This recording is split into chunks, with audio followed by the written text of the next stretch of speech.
हामीले बाहिरबाट गाली जति गरे पनि कर्मचारीलाई पनि कुनै न कुनै पार्टीको कार्यकर्ता पार्टीमा झुकाव नराखिकन बस्न साह्रै गाह्रो, जाहिर खान पनि गाह्रै छ। हिजो अस्ति मात्रै खुल्लो खुल्ला देखिएको कुलमान घिसिङको काण्ड हेरौँ। अहिले आएर फेरि काठमाडौँ महानगरकै कुरा आयो।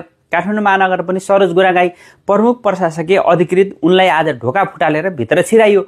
उनलाई 3.5 महिना अगाडि उनले काठमाडौँ टावरको नक्सा 12 तला हुनुपर्ने 18 तला पास गर्यो, अनियमितता गरेको भनेर उनलाई निकालिएको थियो, काममा आउन रोक लगाइएको थियो।